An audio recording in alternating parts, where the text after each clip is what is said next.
So the panel today is structured as follows. We got two keynotes of more or less 5 minutes each, one from a computer science perspective, one from a social science perspective, to give us material to think about. And afterwards, we got 4 panelists who have their own projects and their own expertise concerning AI and society, and come from very, very different perspectives and fields, and we bring them together and get into a discussion.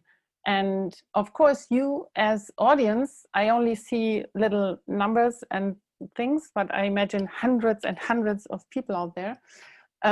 You are invited to discuss with us.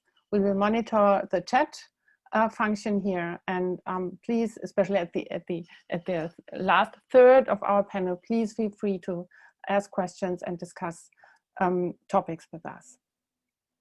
Okay, so I would like to present our first speaker. That's Ingo Timm, and he holds the chair of business information at Trier University, and he is head of the topic cognitive social simulation at the German Research Center for AI. And he's working in many domains concerning cognitive social simulation, for example, and I'm naming only 2, mobility or healthcare.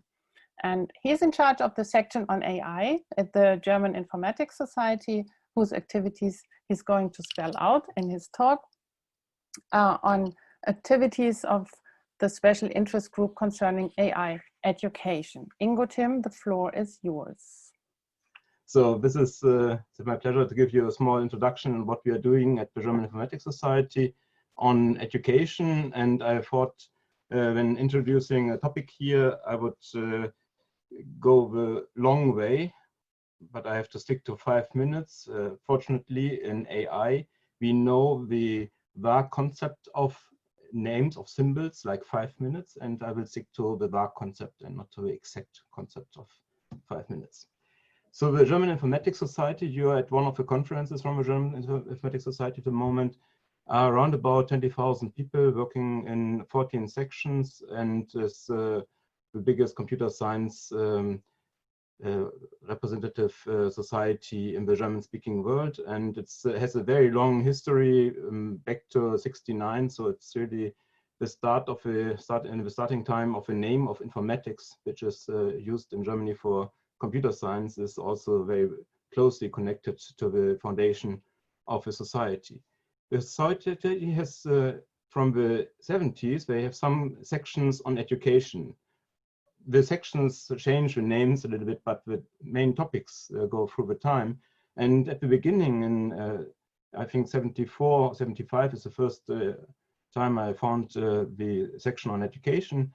There's been a big bottleneck in the education of AI, of computer science. There have not been a lot of computer scientists in the world and in Germany, and it was very difficult to start student training. And so at the beginning, it was the question of how to put together something like a diploma degree at the university. And in the later times, in the late 80s, early 90s, it started in the discussion, what should we do in schools and how can we support also the education in schools there. So at the moment, there's something like established standards for the Sekundarstufe 1 and 2, so high school and middle schools, from 13 to 18 years old kids. And also there are some activities for the primary schools in the last years, and it's going on for something like mandatory classes in school for computer science. You're also at the main conference of the AI section on AI, and this is also a very huge community on artificial intelligence researcher and practical experts.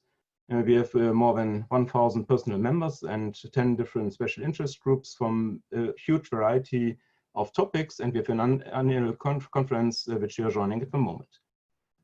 If you look at the history of AI and education, when we have something which is called KIFs, it sounds a little bit like smoking marijuana in Germany, but it's the Artificial Intelligence Spring School, and it has been established in 1982. So it is really at a very early time of AI in Germany, we started education because there have not been a lot of professors at university who were able to teach artificial intelligence. And this was something like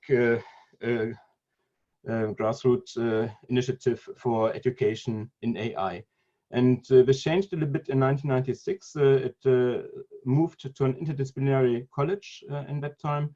And the reason for this is simply because AI has been established at universities in the mid-90s. And so it was not that important to have a specific AI spring school because you could listen to lectures in many universities and classes on AI. So why are we here and what am I doing here?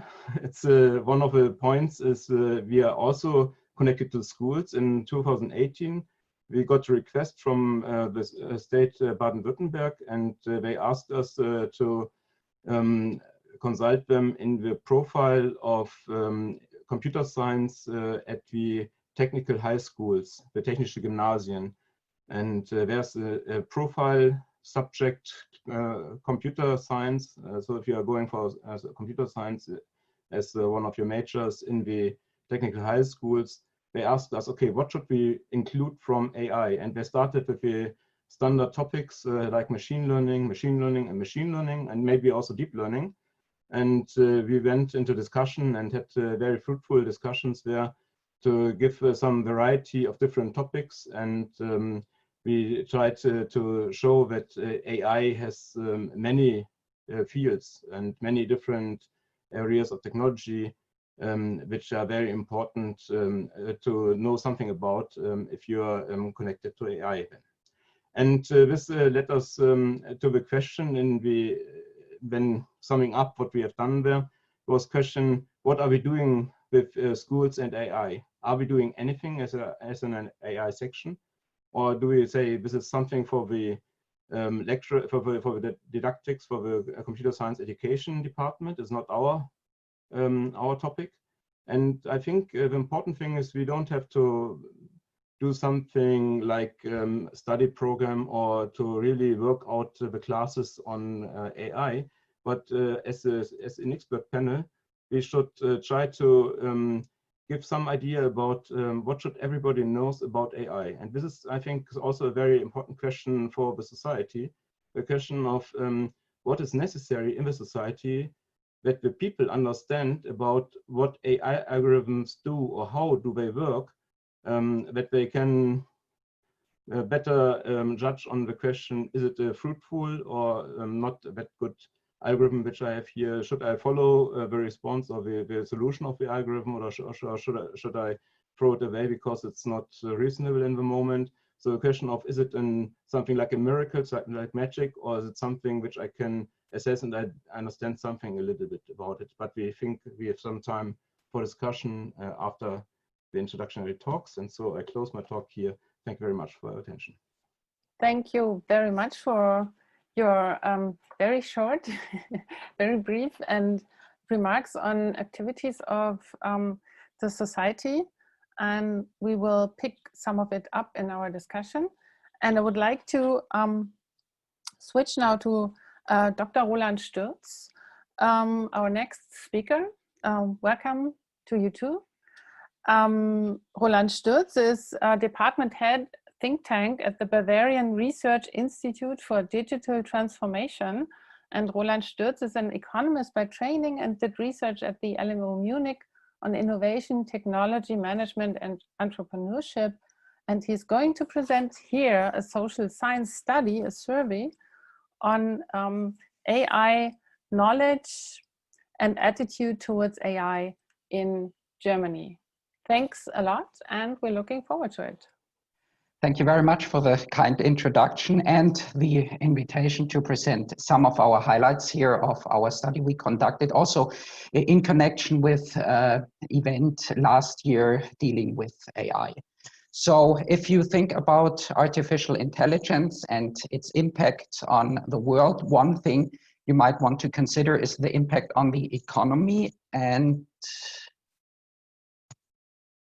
And the large consulting firms came up with estimates what the impact of AI will be with regard to the additional cross-domestic product in the next decade. And these amounts that were estimated here by McKinsey or PricewaterhouseCoopers are quite impressive, up to $16 trillion additional cross-domestic product generated. So that roughly the amount of the cross-domestic product of all EU member states. And it should be clear that leading nations in the field of AI will participate more from this additional value generated than non-leading nations, and that the risk exists that the digital chasm further increases. And one important question then is, of course, which countries are leading in the field of AI? The experts from Cambrian generated an artificial intelligence index. It builds on indicators like human resources, investments into AI-specific research and development, but also startups in the field of AI or data generated that can be used by AI applications. And with this composite index here, in that composite index, the USA came out first, followed by China, and then basically on a tied third place are a lot of other different nations, including Germany.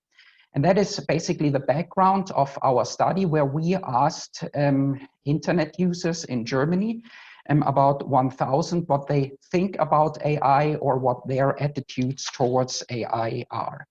And one question we asked was which nation they consider as leading in the field of AI. And other than the AI index, here China came out first. 1/3 of participants think that China is the leading AI nation, then Japan, and only on a third place, the United States, and only 5% then of participants think that Germany is the leading nation in the field of AI.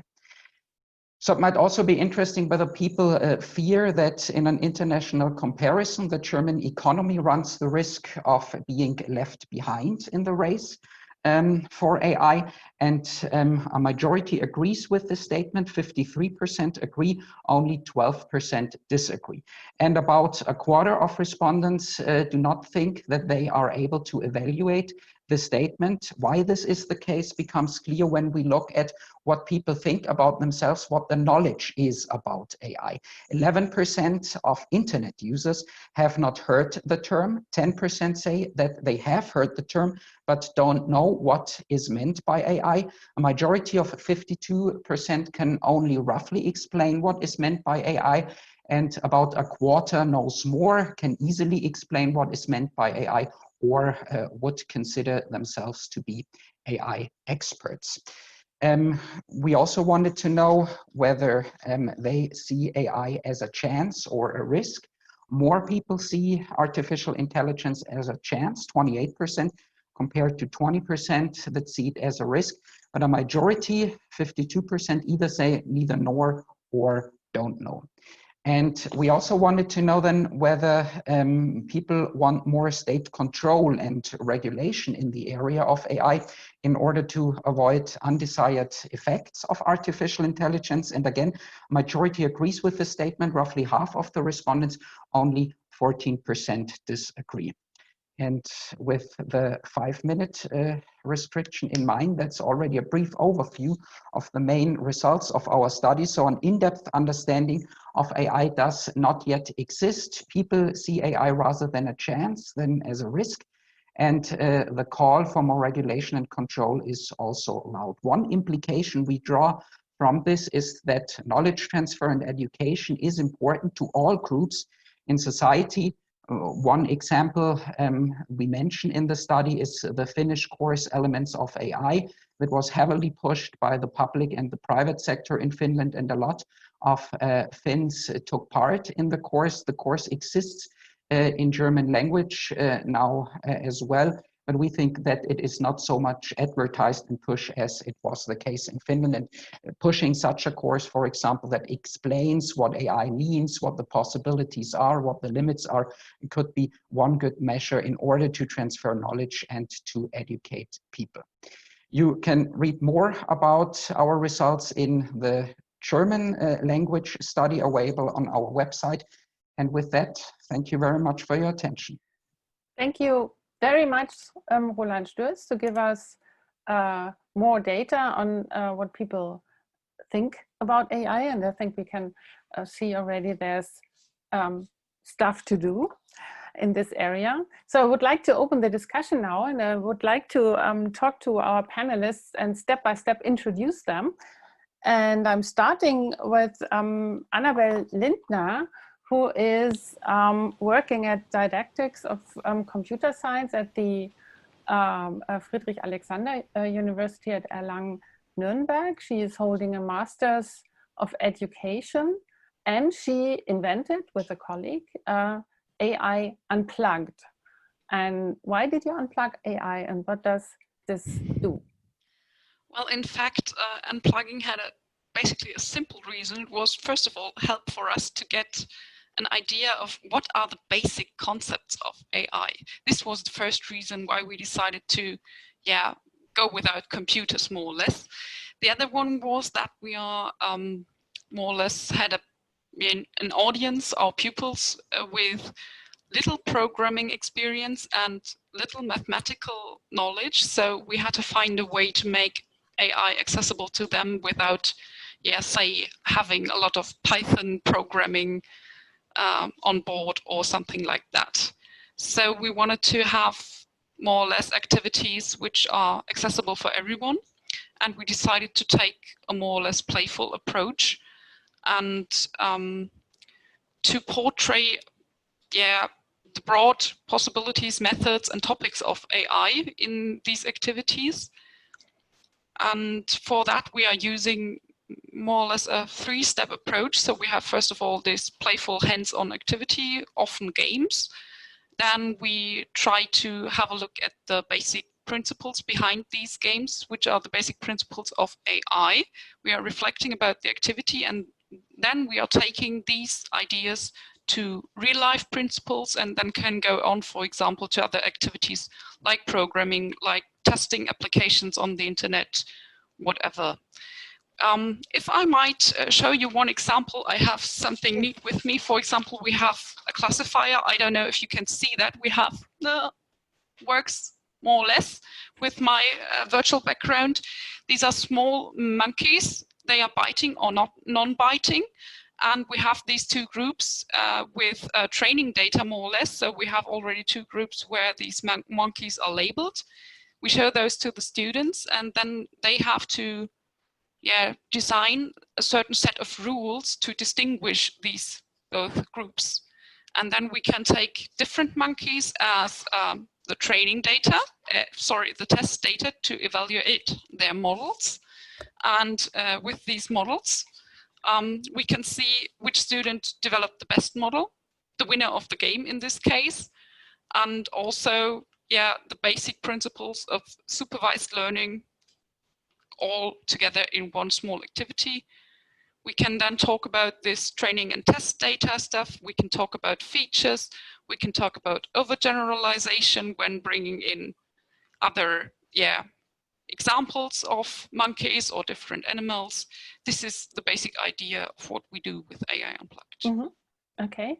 And which age groups and which classes do you address? Is it open for everyone, or is it are there special audiences?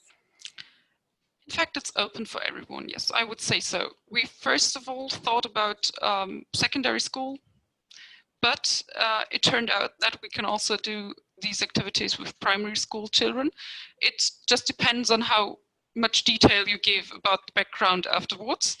But we also did them with business managers. So it's from primary school to adults, I'd say. Mm-hmm. Okay. From your perspective, what is or what are the main challenges for teaching AI from a didactic point of view? Mm-hmm.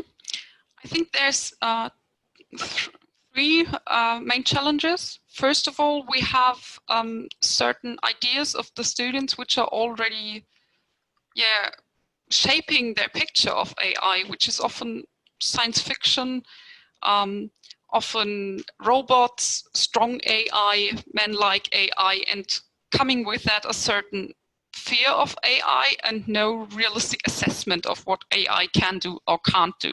Sometimes they know certain AI-based technologies around them, like their speech recognition in the smartphone, but they have no idea how this works.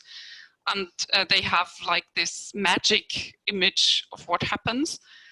Then we have our teachers who often do not have any knowledge about AI themselves because they didn't tackle that issue in their studies. Or, for example, in Bavaria, we have a lot of teachers who did qualification programs after their studies where only the essential basics for the state exam and their teaching were covered, but not all computer science issues in depth. And I think to teach AI, it is really important that the teachers have deep knowledge, because only with this deep knowledge, they are able to adapt the knowledge to class and to do some educational reconstruction and educational reduction of the issue to be successful in teaching. And the last thing is, of course, the question, what do we teach? As Tim already said, we have a strong focus on machine learning, and we do not really have too many activities about other topics, and often people do not really know that there's more about AI. Mm-hmm. Okay. When we talked before, you also spoke about control and the feeling of being able to control what's going on with AI. Is this a relevant topic for the teaching too? Yes, I think it is, because those pupils we are teaching are the decision makers of tomorrow, and if they have to work with technology they don't really understand, they don't really assess correctly, then they have a feeling that they cannot participate in a society which is based on these technologies, and this is a very crucial point in my opinion. So we need to consider that our pupils need to both understand what's the technical basis, need to be realistic about what's possible, and also understand which impact these technologies can have on our society concerning philosophical questions, concerning ethical questions, and so on. Mm-hmm. Okay, so last question. Your aim with AI Unplugged is not just number crunching. I'm saying just number crunching. I know that it's difficult, but it's more to prepare people for being citizens of the future. Yes, I would say so. We also had in mind that there's no real possibility to get AI into a school curriculum at the moment. So maybe this might be a thing of the future, but at the moment we don't have these chances. So we wanted to construct our activities very open for different kinds of people, also for people without any knowledge in computer science, or maybe also a fear of computers, you don't know, and to make it accessible for everybody more or less, and to get that into schools, but also into other gatherings of the society, into museums, for example. This could also be an application.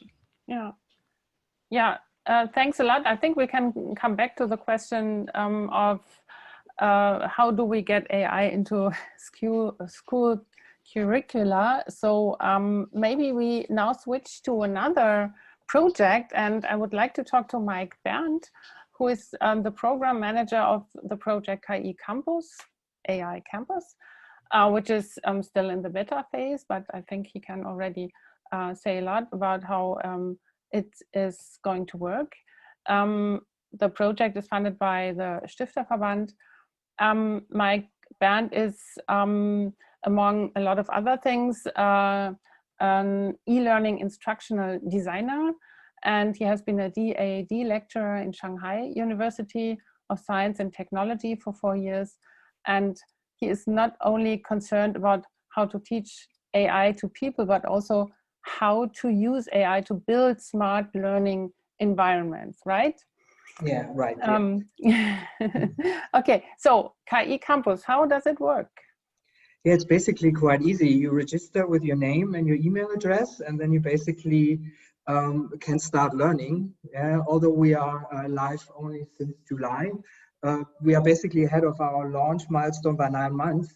We already have a broad selection of over 30 courses on the AI campus. At the moment, we only have courses, so which has like a higher workload between 10 up to 120 to 150 hours. But we are going to extend the whole learning environment. So for example, there will be a video section starting by tomorrow. We are going to have podcasts as well. So this is the area what we call edutainment.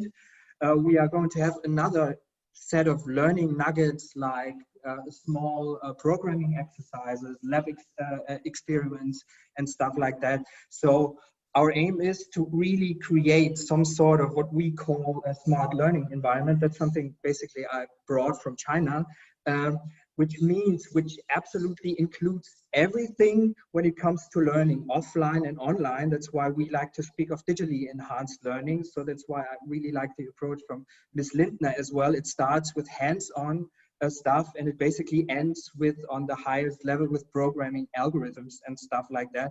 So the approach is really absolutely open when it comes to the topics. We have some sort of focus areas like AI in medicine, AI in pedagogies as well, AI in management.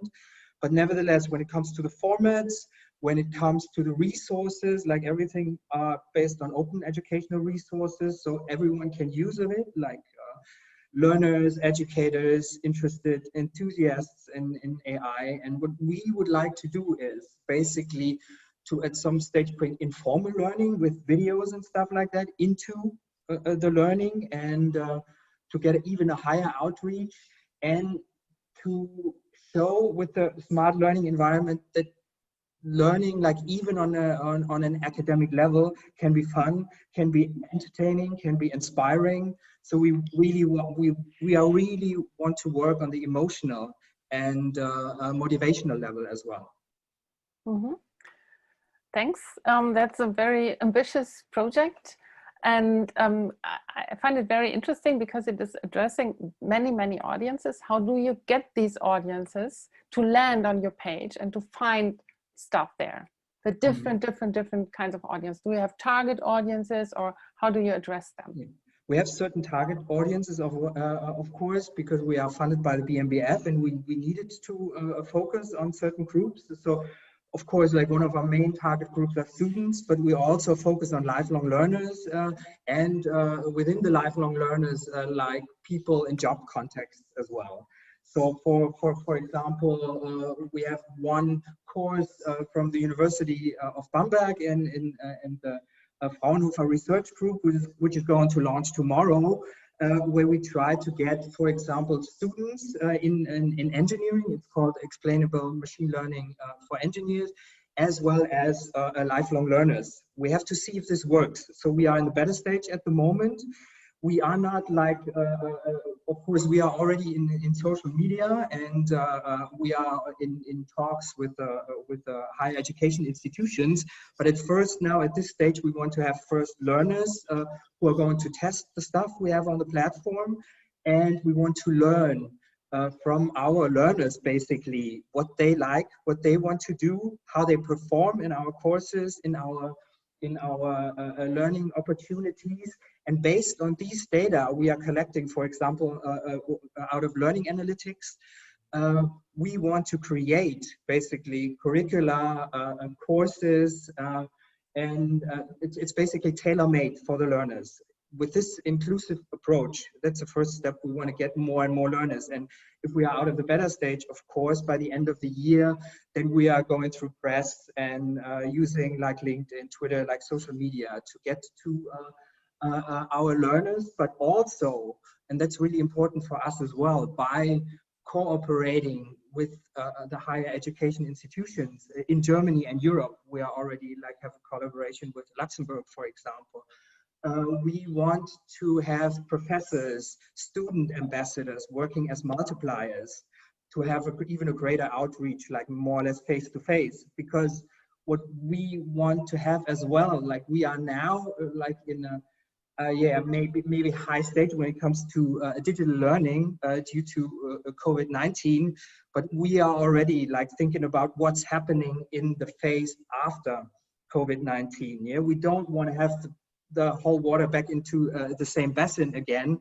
We want to create like really a learning environment where offline learning and online learning is working together in a meaningful way. And how much of this could really enter the standard university education? Because what you're presenting, what your aim is that people at the end are able to assemble their own study program, right? So do you see any perspectives for this, for AI education into university curricula? Yeah, because that's one of our clear goals. Yeah, that really like the courses and the materials, that it becomes like digital enhanced learning, I would say, and it finds the way into a higher education curricula. And at first we thought this might be like an ambitious goal, which lies in the future. But then we had the great pleasure like to work together with a Charité to develop together with them a course. It's already online. It's called Dr. Med KI. And there we created a podcast at first that's an edutainment format just to get more learners interested in the field of AI and medicine. But at the same time, we use this audio files as well to create a learning opportunity. And like these small learning nuggets, they were already used in the last summer semester in the course of at the Charité. So this is already like a small first step to find the way into the curricula. And of course, like this motivates us to a high degree to go even further. Another example is like we are really looking forward to a first course, a really university course. It has like 120 to 150 hours workload, so it could be used, the MOOC, as a seminar with 3 to 5 ECTFs, and this is going to be provided by the University of Hanover. It's called Automated Machine Learning, and they are already discussing scenarios because it's a project. Hanover is in the lead, but it's a project together with the University of Freiburg and the LMU, and they are already like discussing scenarios where when the course is being done, that it can be like accredited at these 3 institutions. So there are already things in the making. Okay, so there's a lot of future in this project. Let's monitor it and attend courses and see how it works. Thanks a lot. Yeah, thanks. I would now like to talk to Amy Lutfi. She is joining us from Örebro University in Sweden, and thanks for joining this session. Now let's we zoomed a lot into German topics. Some of it, of course, is a general topic, but now let's zoom out a little bit and look at the international perspective. Amy Lutfi is head of the AASS Machine Perception and Interaction Lab at Örebro University, and she's working as a researcher in many fields. I'm only pointing out some of them, like mobile robot olfaction, human-robot interaction, but also social robotic telepresence. And she also has a large experience as head of studies and head of programs, for example, in robotics and intelligent systems. So welcome again. And I would like to start first with your research. You are, in this part of the panel, you are the AI researcher. So what are your main topics, your beloved topics in AI research, and why did you choose exactly them? Oh, okay. So my main topics are mainly dealing with machine perception. So when you have a lot of information from sensors and then using methods within artificial intelligence in order to interpret sensor data. And I'm very interested in abstracting information from sensors and representing it in a way that can be easily digested and communicated to humans. So that's the more interaction side of things. And I'm interested when this sensor data is collected from distributed sensors, but also it can be from sensors that are sort of present on a robot. Now, why I decided to go into this area was, that's a very good question. Some of it is just circumstance, but I think one of the reasons that I've been always very much fascinated with AI is that by examining how artificial systems can, for example, replicate certain faculties that we humans have, I feel always that we get a better introspection into how we work. So I'm actually very much interested in humans more so than machines. But by looking at machines, I feel that I somehow uncover the mystery of how humans operate. So I guess that's one of my motivations. Mm-hmm.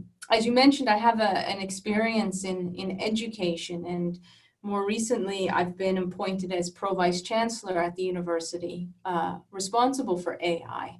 And one of the things that I have to do within this new role is to integrate AI within different educational domains at the university. So this means going outside of my own domain and now looking at other educational programs like those in law and medicine, and see how we can get a meaningful integration of AI into these university level programs. Mm-hmm.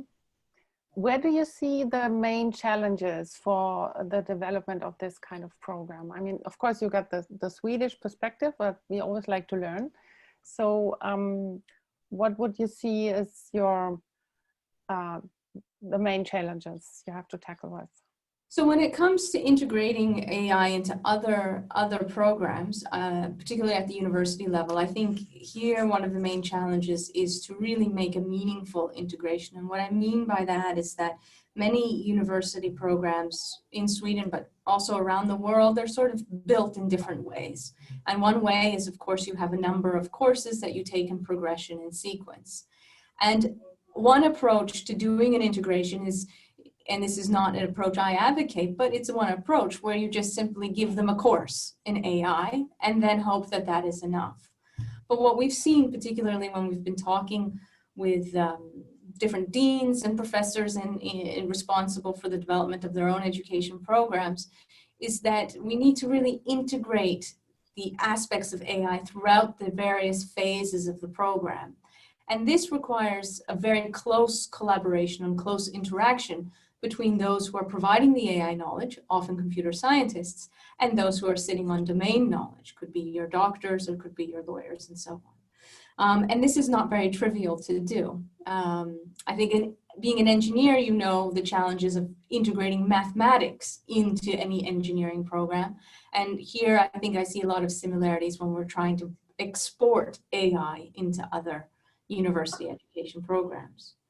Now, something else that I've looked at a lot, aside from the regular university programs, is that we're running a number of programs in Sweden, and this has been supported by the Swedish government to educate working professionals. So this means universities now have gotten the task to be responsible for lifelong learning in Sweden. And this means that we're now also educating a whole new target group. And with that comes also a whole new set of challenges. What we see with these working professionals, and I should mention our programs are really designed at an advanced level. So it's not sort of a general elements of AI type of course, but targeted, for example, towards engineers or those who have some mathematics and programming experience, is that we see this type of student brings to the traditional university classroom setting a whole new set of challenges for our teachers. First of all, these types of students bring with them years of experience from the field, and that should not in any way be underestimated. They are also a bit more impatient in the sense that they have to understand why they're learning what they're learning, because they have a lot of time constraints. And also what's very important is that when they come to us and get this competence development, that we also take care to talk to their employers so that we're ensured that the knowledge that they've now achieved from coming to the university really can be leveraged when they go back to the company. And this is more of an issue of how we work with the leadership at different companies and how to create sort of a good collaboration between higher education institutions like universities and working with sort of high-tech companies. Mm-hmm. Okay, thanks a lot for sharing this lifelong learning perspective. I think this is also a huge topic in Germany, and I think also Mike Bern, for example, is directly touching all these questions.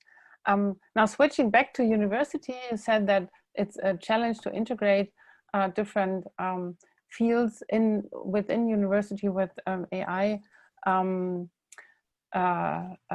content. So how do you get people on board with this topic? Do you need AI specialists in the faculty for biology and the faculty for whatever, or how do you form interdisciplinary teams, or how's your strategy to? So it's very much a stepwise process. And I can give an example with the Faculty of Law, as that was our first pilot. And what we've done there is we've run a lot of sort of workshops internally at the university, first to get people familiar with one another.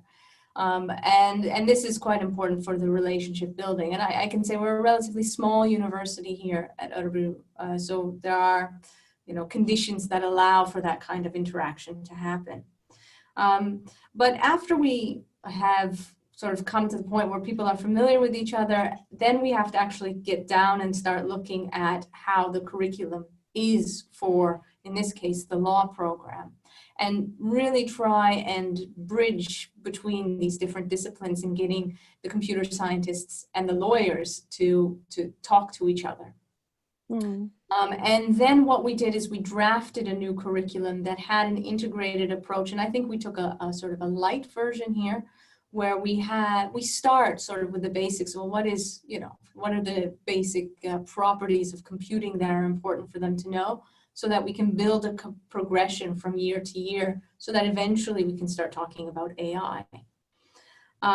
Now that worked for the law program, but I can also mention for medicine, we're taking a slightly different approach, where here we're actually looking at recruiting somebody who sits on both of those fields. So somebody with a medical background, but also has a very good background in, for example, image processing, and then can be someone who is kind of driving the agenda to have a more AI integrated in that education. Mm-hmm.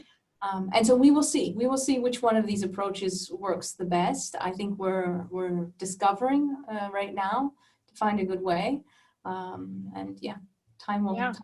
Thanks so much, because you just presented 2 models, so we can test these models and talk again in 5 years. That's great. So good luck with all these projects. I would like to talk now to Lisa Badum. She is a member of parliament for Bündnis 90 Die Grünen since 2017. And her main topic is climate change, but also the topics of energy and energy transition in Germany. And she's got her heart not only in Berlin, but she's also very experienced in local and regional politics concerning this topic. So actually, I don't see her, but yeah, now I see her. Hi, nice to see you. I was here all the time, just switch off my camera. Yeah, welcome. Great. Thank you. Yeah, I would like to, it's great that you're here, because you can give the perspective of how your constituency, how the people you often talk to, how people in your party assess AI topics. And I wanted to start with a question on what does fighting climate change on a political level and AI have to do with each other for you? Thank you. That's a big question. First, let me thank you, Mrs. Liz Melman, and all the other participants that it's possible to discuss with you. Yeah, I'm curious to get some insight, or I already got some insight in your field research, because as Mrs. Annabelle Lindner said, decision makers should know which technology is used in this country, in society, and yeah, what is done at university. So it's very interesting for me, and I hope that I could catch a glimpse of that. Climate change and digitalization and AI have a lot of connection points, of course. So as we are don't have a lot of time, I just like to focus on one topic, which is also very important for the region here, Bamberg, where I'm the MP for Bamberg. And because we are a region of car manufacturers, and it's 20,000 jobs are in car industry, just in the city of Bamberg and in the Landkreis, I don't know the word, the province around Bamberg. And we need to transform the car industry in Germany in general, also in our region, of course. And as far as I know, perhaps people on the panel have different opinions, but as far as I know, Germany is champion as concerning fossil fuel cars to build them. I mean, we are pioneers worldwide for that topic. But as concerning digital solutions in cars, software, autonomous vehicles, and so on, we are lagging behind, and we should not lose this race. And I think that's also what Mr. Stürz said. That Germany, in relation to other countries, is not considered as a pioneer in this field. And I think it's not just the consideration is true as we are looking at car industry. So to come to an end, I think this is very important.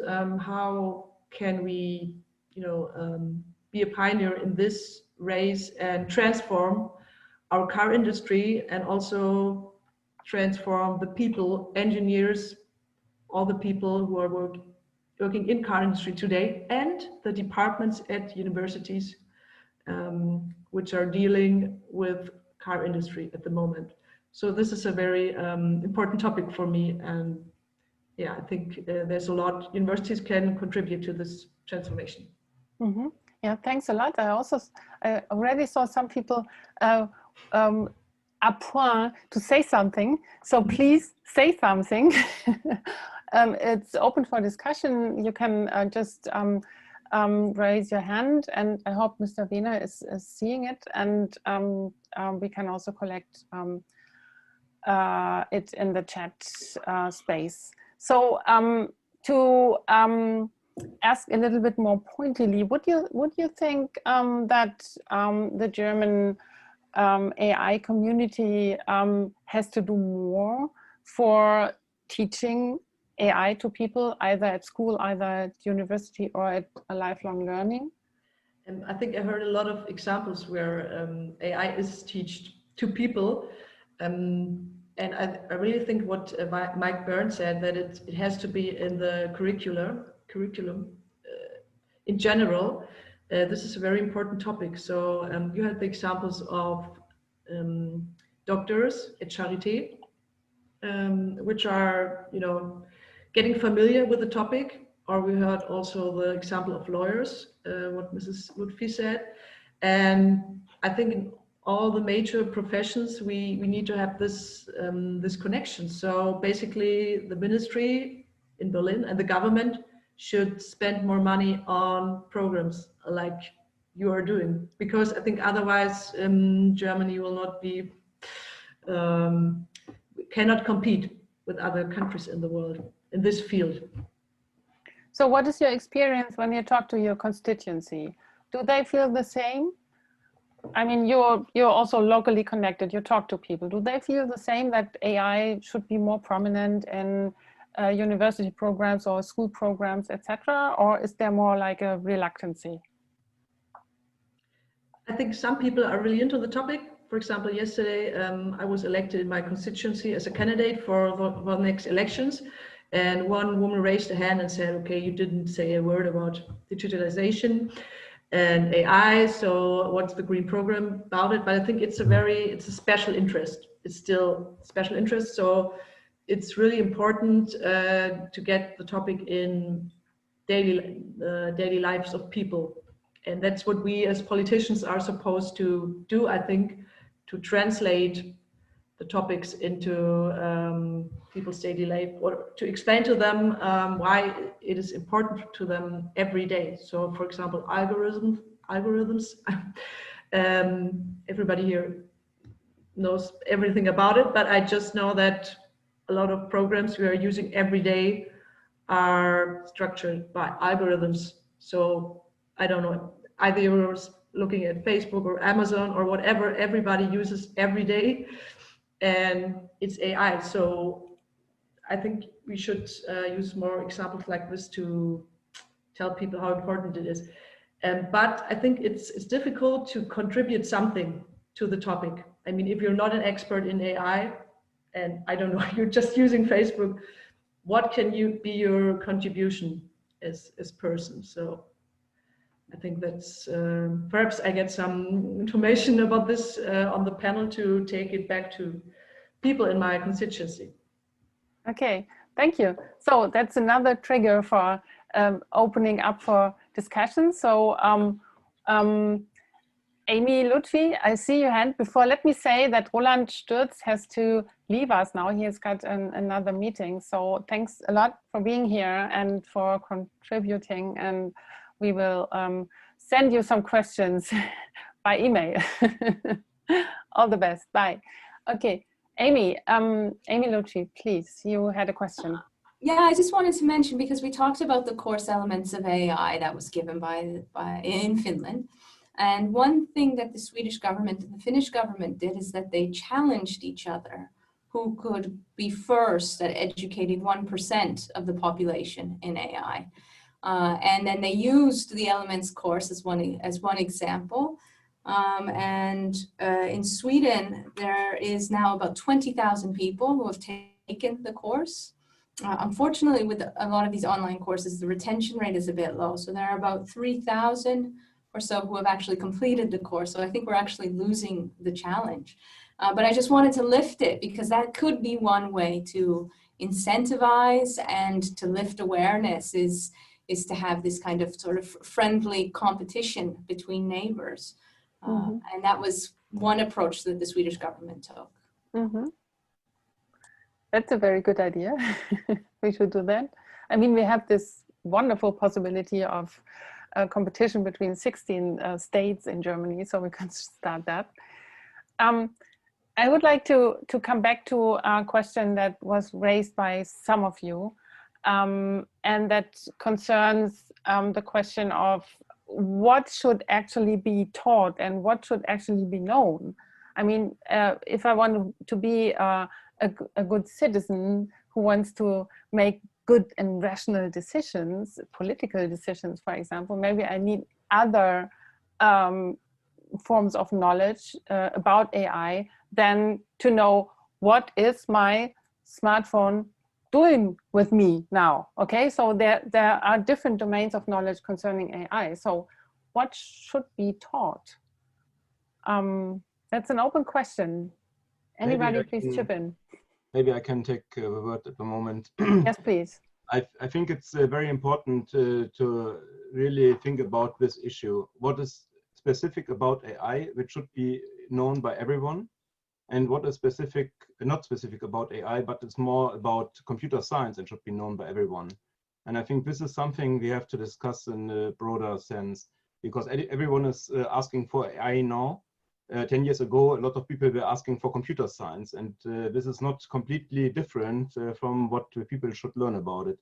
I think it's very important that we reduce complexity and reduce the things people should know about AI. We should think a little bit about cars.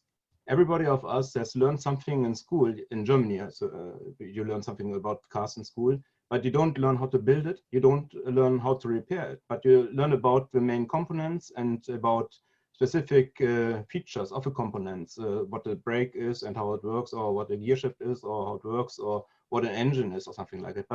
But not on a detail that you really can repair it, but you can understand it a little bit more, and you know a little bit about how to use it then. And you can, you have some expectations about the behavior of the car afterwards. And I think this is an important thing, that you're not trying to teach AI on a level like programming for everyone, And this is also something which I, from the AI community, think differs the question of what should be known about AI and what should be known about computer science, because I don't think that everybody knows something, has to know something about programming, writing a program or coding. But I think everybody should know about some issues of machine learning, like classification on basis of some past data. And you know that there are some patterns in the data which are recognized by the algorithms and which are directing you in the same area as the things you put into the algorithm. This is very important. But I also have to mention a little bit, I have to respond to some issues from Vadum. You said that maybe it's a good idea to increase the number of programs for having teachers at the universities or having classes on AI or courses on AI or more issues being connected. I don't think that this is the right answer. I think the right answer is think about what Germany has done with statistics 30, 40, 50 years ago. And we need similar things like statistics education for AI now. So normally you have in statistics, you know, in almost every scientific field, you need some kind of statistics. So you have these postdocs which are hired for exporting statistic knowledge to anyone in the university. And we need the same in the AI direction. It's not helping us if we get money to provide classes for 2 or 3 years or 5 years or something like that, because afterwards we don't have the man or woman power to provide the classes anymore. We need structures. We need broad structures in the universities, in the schools, for having some issues of AI and not just an increase of short-term funding on these issues. And the third aspect I really have to raise, Germany is not left behind in AI. We are one of the leading scientific and also practical countries in artificial intelligence. We had the collection of KI20 last year with the German Informatics Society. We had more than 100 people being nominated as being the 10 most important AI researchers in Germany. And it was such a difficult task to identify 10 which are more prominent than the others. And we have so many people who really did major contributions to AI. We are not having the big data like China or the US companies. And so we are not in the same scale on this super machine learning with huge personal data, which have no kind of regulations. But for everything else, Germany has a very strong artificial intelligence community. What is missing is the political view on the AI field. We had a huge AI winter, and now we have to bring together the AI with politics and with society and with the application, but we are in a good position. Okay, thanks for this strong position. And now I have 3 persons raising their hands. And I suppose that Lisa Badum is one would like to directly answer. So if you can you make it short, then you can directly answer. Yeah, thank you so much. I think we're starting to discuss the whole topic between scientists and politicians, so that's why we're here. And yeah, thank you very much for what you said. And I think there was a misunderstanding. My opinion is that in the general curricula, AI should be more of a topic.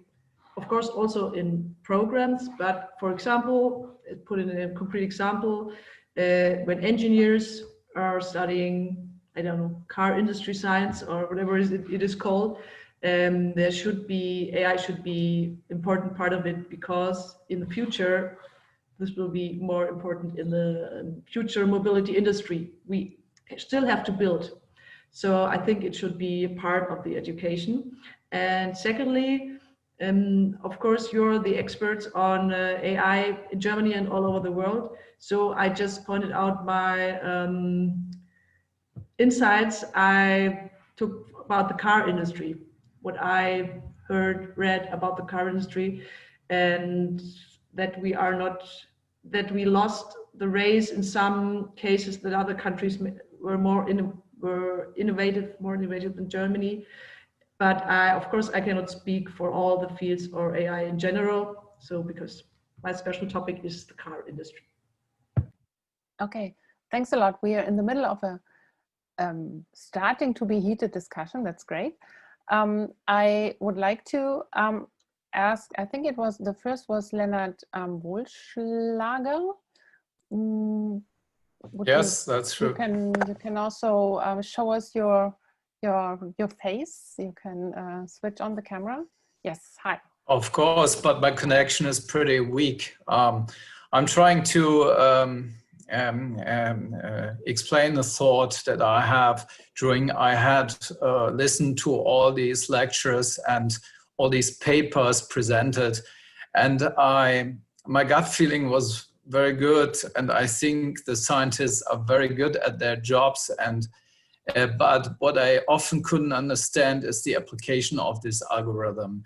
I studied business informatics at Cologne University. It's called Wirtschaftsinformatik, and I'm not so much in the artificial intelligence, but what I missed a little bit, and it was the first time I've taken part into such a conference, and I liked it a lot, all the procedures and presentations. And I think they're very good experts, but what I sometimes missing is the application. So what I would like to have all the time is in the beginning of all the papers to have some application areas to be explained so that I know as an executive consultant of CGI, what could be used in my industry that I work for, what can be used, which algorithm could be used and how it could be used. This would be very interesting, and I think there should be a kind of networking there more in between the industry and the scientists there. And I think often the scientists are a little bit shy, or not maybe shy, but how should I say that? Maybe they want to hide a little bit their science and what they did. On the other hand, I think often there is sort of a very important thing to hide because there is a fear that somebody could use it. But this is the problem, I think, often. And I would like to have heard a lot about the application areas that would have been more interesting. I would like, thanks a lot. I just wanted to interrupt, sorry. I'm sorry. We're talking about the teaching here, so it's more about like how to communicate to different parts of society, etc. This is also kind of an application, so we can of course talk about are scientists too shy to talk about their science? Maybe if someone wants to skip in and answer this question, we can discuss this, of course. Excuse me, but I would like to add a point to come to the point. What I think is the application should be taught, of course. And I agree to Mrs. Badum. She said it exactly what is true. She said that you talk about artificial intelligence in a vacuum, but you don't spread it to the other study fields. And this is so important. Think, for example, of democratized AI. That is a new concept. Everybody needs to know about it. It's not just about the engineers, as well the users to value it. And it should be a big movement before the fourth wave of artificial intelligence will come in. It's about storytelling there, and everybody should know about the artificial intelligence. Okay, that's a clear position concerning application and teaching. Anybody on the panel wants to speak up? Not at the moment. Yeah. Okay, okay, but I have to ask you, make it short. Very short. I think that it's not true that AI researchers are hiding. AI researcher in computer science field are one of the most applied researchers I know. many of them have real world applications, supporting universities and supporting industry. The problem is we had a strong AI winter from politics and funding, and there are not that many AI researchers which we require at the moment. And this is one of the more difficult approaches we have. So it's not a question of not willing to cooperate, but it's a question of capacity. Mm-hmm. Okay, thank you. I have now on my list Uwe Köckemann. Would you like to switch on your camera and make your point? Hi. Yes, I just wanted to say one thing that a lot of people touched on earlier, but I think could be emphasized more, which is the fact that there was this example earlier with the car and how to recognize a car and what car parts do and so on. And I think that's very interesting, but with AI, it's actually quite challenging sometimes, because I think one very important point is to be aware of how or when we are exposed to AI algorithms. And this is, I think, a very important topic for maybe more the general population, where let's say somebody mentioned, like, what is my phone doing, for example, or what happens when I go on YouTube? We're kind of pushed in a bubble, and it's like almost like a reality is created around us by these algorithms. And I think this is something everybody absolutely should be aware of. And I think this is maybe one of the more important points, because then once we're aware of this, we can also be aware of maybe when we're manipulated in some way. And I think this is becoming more and more of a problem. So there is, on the one hand, of course, the competitiveness of Germany or Sweden or any country, and then also sort of a protection from AI just by Aufklärung, or by being aware of what it's doing to us and how it's doing that, because it's already there. It's just much more subtle than you would expect from watching the movies and so on. So that's just something I wanted to raise. Thank you. Yeah, thanks for pointing out that we are living in an AI world already. So it's not an option to say, no, we don't use it anymore. And of course, there's always, it's twofold. It's useful, and it can also be full of challenges. I have now Annabelle Lindner, who wanted to maybe answer a question or add something. Yes, sort of.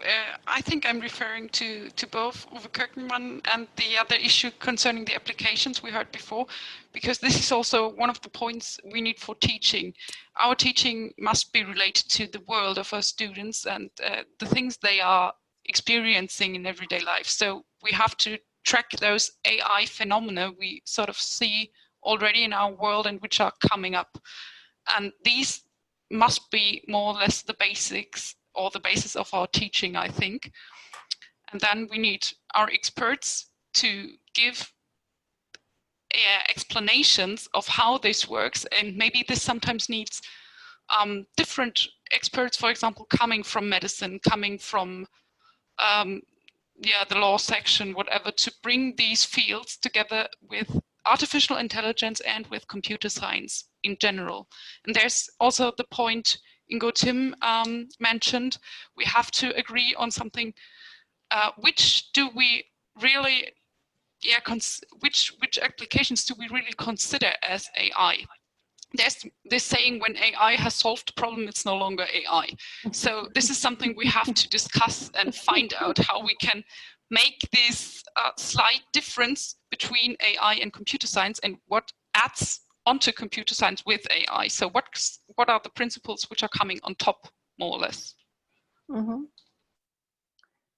Thanks for this very fundamental question, which is important. I have on my list Mike. I think it's Mike Bernd. Yeah. And Yeah. Go I would ahead. like to say one sentence regarding like Mr. Wohlschlager, and also to who was it, like the person talking afterwards. So basically, what we realized as well in the conceptual stage of the AI campus, that there is really a problem when it comes to knowledge transfer from the universities to companies in Germany.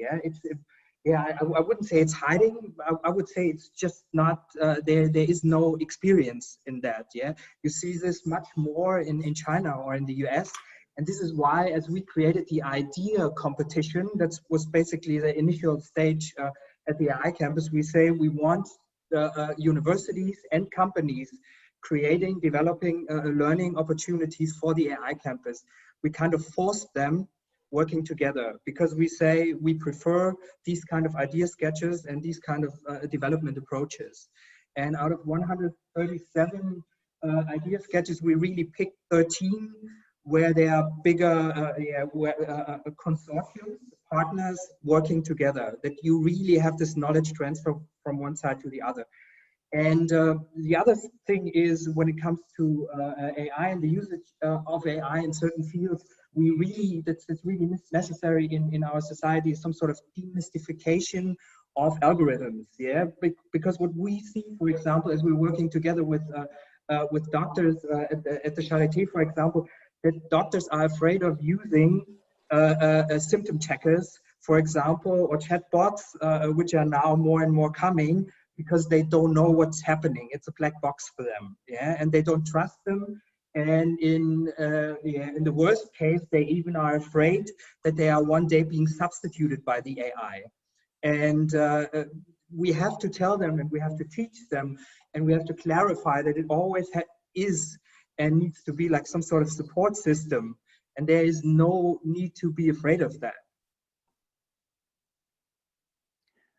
Thanks a lot. We kind of magically reached the end of our session. I saw Amy's hand. I would like to give you the opportunity. Yeah, please, Amy Lutfi. Thank you very much for giving me a few extra words. So I agree that we do need to work with the demystification of AI, and I fully agree with that statement, that as soon as something within AI becomes used, we stop calling it AI. But I also think we have to work more so that the regulatory aspects don't hinder our ability to implement AI. Because of the fear, not only when it comes to sort of certain professionals being unsure of what's actually happening with AI, but also because regulations don't allow us. We don't have any operational certainty around AI. This is also a big bottleneck that we need to work with. And this is one of the reasons why policymakers, decision makers, politicians, and more need to have a deeper understanding of AI so that we can have good regulations and policies around it and increase its uptake. Thank you. Thank you, Amy Lutfi. I think the remaining hands are older hands. So let me just tell you, it was a very enjoyable discussion. I made a lot of notes here. I learned a lot, and I hope our audience also enjoyed it. Thanks a lot for joining the session, for preparing your talks and preparing your input, and for discussing and sharing your thoughts. And thanks for the organizers. It worked really well. And yeah, I'm saying bye-bye.